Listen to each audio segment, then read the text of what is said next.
18 जनवरी को होने वाला चंडीगढ़ मेयर चुनाव कोई आम चुनाव नहीं है। ये इस देश की राजनीति की तकदीर, तस्वीर, दशा और दिशा बदलने वाला चुनाव है। आज जो हमने चंडीगढ़ मेयर चुनाव में देखा वो सिर्फ एक असंवैधानिक या गैर कानूनी चीज ही नहीं थी, बल्कि राष्ट्रद्रोह था, देशद्रोह था। ये चुनाव हमारा मानना है कि आने वाले 2024 के लोकसभा चुनाव की नींव रखेगा। अपनी हार को सामने देख बीजेपी ने षड्यंत्र रचे।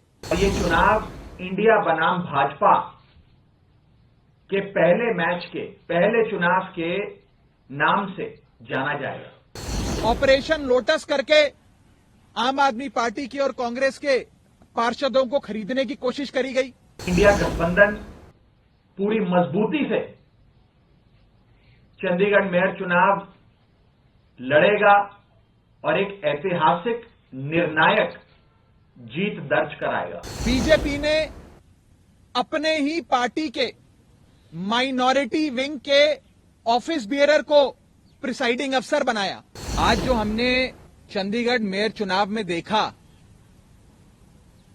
वो सिर्फ एक असंवैधानिक या गैर कानूनी चीज ही नहीं थी, बल्कि राष्ट्रद्रोह था, देशद्रोह था।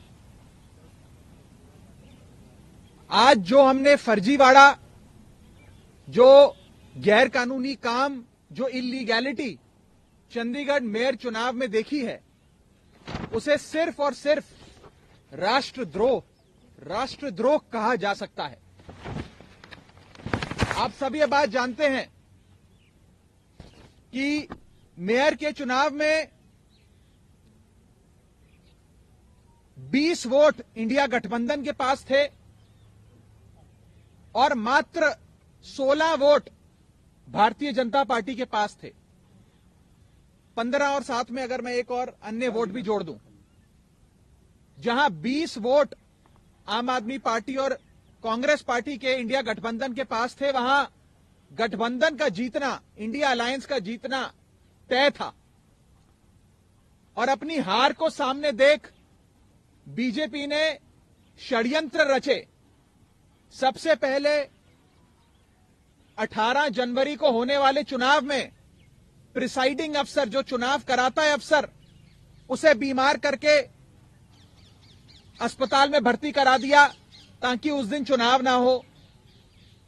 फिर चुनाव की जब नई तारीख आई जो हाईकोर्ट ने निर्धारित करी, उस बीच ऑपरेशन लोटस करके आम आदमी पार्टी की और कांग्रेस के पार्षदों को खरीदने की कोशिश करी गई। जब बीजेपी का ऑपरेशन लोटस भी फेल हो गया तो बीजेपी ने आज आप सबकी आंखों के सामने और आप सबके कैमरों में कैद जो फर्जीवाड़ा किया है, पहले मैं सिलसिलेवार तरीके से आपको बताना चाहता हूं।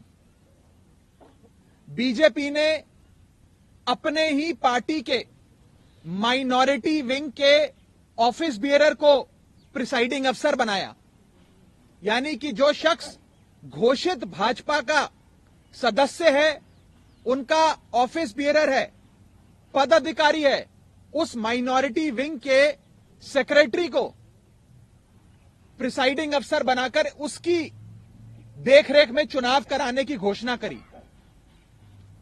चुनाव में जब वोटिंग समाप्त हुई और काउंटिंग की बारी आई तो इस भाजपा के ऑफिस बियरर प्रिसाइडिंग अफसर ने किसी भी पार्टी के इलेक्शन एजेंट को आगे नहीं आने दिया।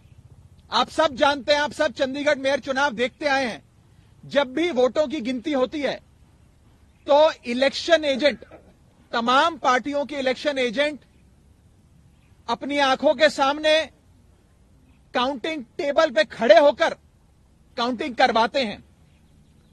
लेकिन पहली बार इतिहास में देखा गया कि इलेक्शन एजेंट्स को दूर कर दिया गया, उन्हें टेबल के नजदीक नहीं आने दिया गया। और उसके बाद जो हुआ आपने देखा कि कैसे भाजपा के इस पदाधिकारी ने, जो प्रिसाइडिंग अफसर था आज के चुनाव का, उसने अपने पेन से बैलेट पेपर पर इंक लगा लगाकर उस सारे बैलेट पेपर को इनवैलिड किया और फिर चुनावों की गिनती में, वोटिंग में, वोट काउंटिंग में उस एक एक बैलेट पेपर को इलीगल घोषित किया। पहली बार चंडीगढ़ मेयर चुनाव में कुल 36 वोटों में से 8 वोट इनवैलिड घोषित कर दिए गए। इतिहास में आज तक नहीं हुआ। आम आदमी पार्टी और कांग्रेस के गठबंधन को 20 वोट पड़ने थे, हमें 12 वोट पड़े और हमारे 8 वोट इनवैलिड घोषित कर दिए गए और भाजपा का एक भी वोट इनवैलिड नहीं घोषित किया गया। भाजपा के और उनके कुल वोट 16 थे, उनको 16 वोट पड़े और आम आदमी पार्टी के 20 में से 8 वोटों को इनवैलिड यानी कि अवैध घोषित करके हमारे वोटों को घटाकर 12 कर दिया गया। साथियों, जब भी किसी भी वोट को अवैध घोषित किया जाता है या इनवैलिड करार दिया जाता है तो उस वोट को दोनों पार्टियों के काउंटिंग एजेंट को दिखाया जाता है अवैध घोषित करने से पहले। यह डमी बैलेट पेपर है जो मैं आप सबके सामने लाया हूं।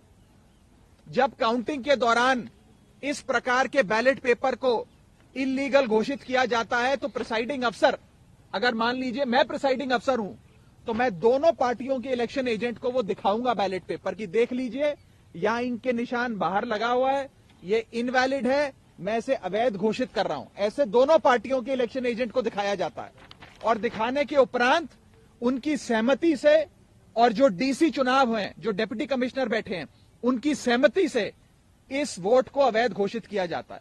लेकिन आज ये नहीं हुआ। आज ना इलेक्शन एजेंट को दिखाया गया, ना डीसी को दिखाया गया और बस एक एक कर आम आदमी पार्टी के वोटों को और कांग्रेस पार्टी के वोटों को अवैध घोषित कर दिया गया।